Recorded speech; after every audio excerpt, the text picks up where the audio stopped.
Begonia is a 2025 dark comedy film that has been directed by Yorgos Lanthimos.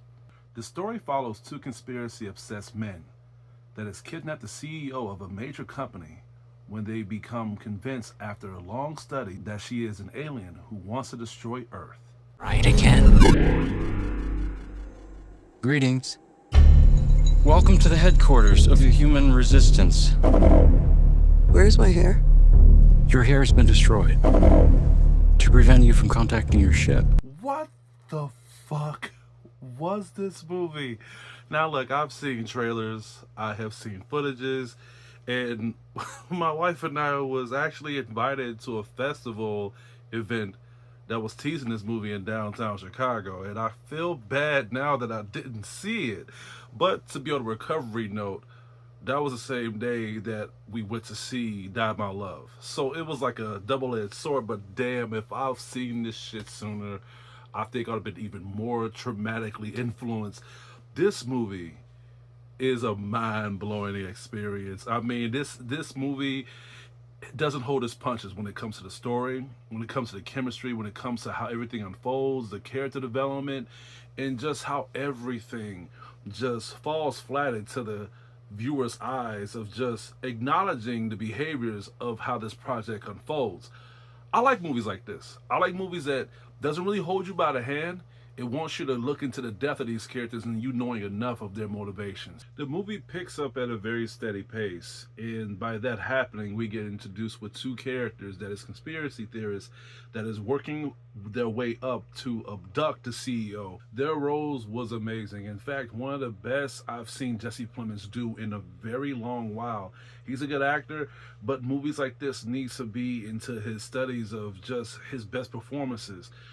I liked his character. I like how he begins to get into the outbounds of just studying the critique of just conspiratorial behavior. And when we watch this as the viewers, we begin to understand where he's coming from, and we somehow end up going to the believability of just his motivations. Do aliens really exist? Are they really doing stuff like this? And I feel like if a film like this wants us to believe the conspiracy theorists and what their motivations are to convince everybody else, you need to make us go into their eyes of us, believing these characters. And when it comes to these super conspiracy theorists, they done a damn good job. They showed us the studies. They showed us even their backstory as the story continues. And above all, we begin to feel the ground of their obsession of them trying to abduct alien life and just trying to see what the hell they're up to of why they try to destroy Earth. Which is what gets us into the deeper aspect of this project when the conspiracy theorist abducts the CEO, which is Emma Stone. Emma Stone did also an amazing job by us being in the same tense tone level of understanding her character and at the same time understanding her motivations, by us reasoning with her own mindset, by her reasoning with the conspiracy theorist, saying that she's human. I'm just a CEO, and you may not want to make things bad the way where they are.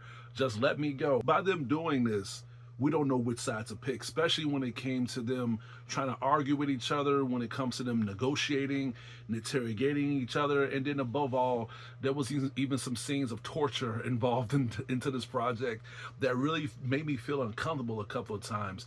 But we need to see stuff like this so we can know how much have these characters have convinced us. They both convinced me in a way where I want to see which one of them was lying. And when it comes to a project like this, they didn't really show anything, no signs of me not believing these characters. There were some parts of me going to the suspicion ratio, especially when it comes to Emma Stone's character, by her trying to get out of the situation, by trying to escape and trying to persuade the conspiracy theorists just how wrong they could be. But at the same time, it kept me in the counterbalance. I liked it how Jesse Plemons and Emma Stone's character would always go into these debates, especially when they would go into a source of their own weaknesses being exposed.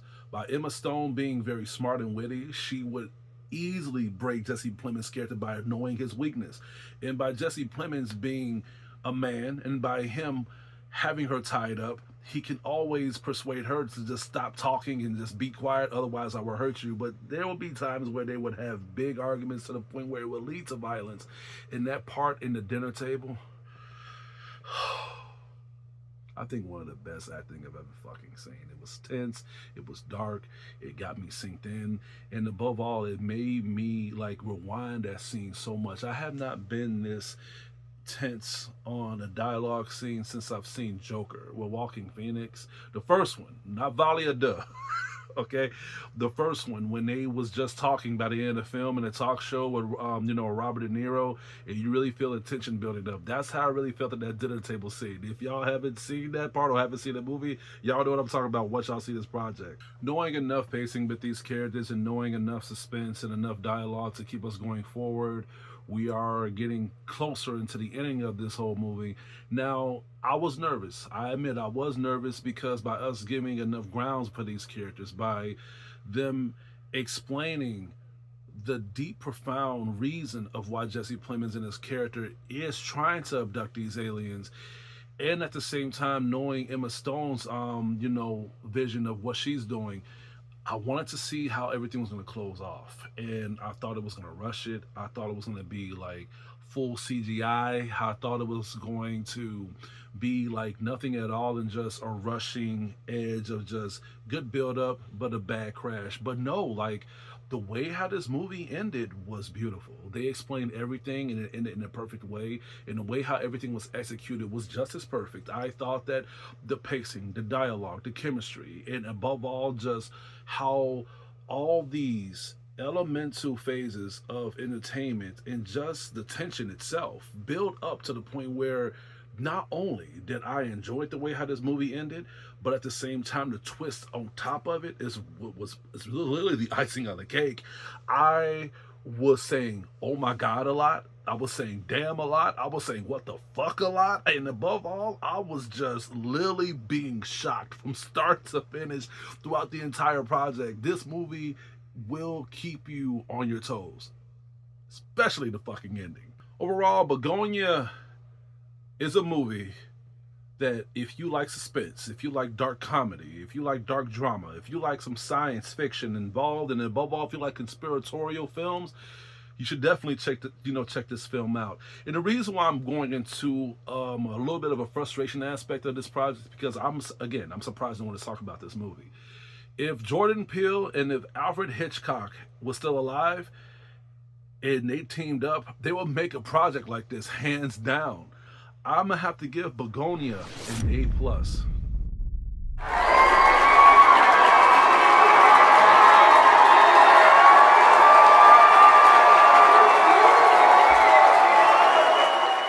I have nothing bad to say about this movie.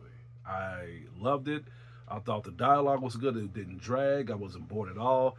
And it's easy. I can easily get bored watching films, but like a movie like this, they knew what the hell they were doing.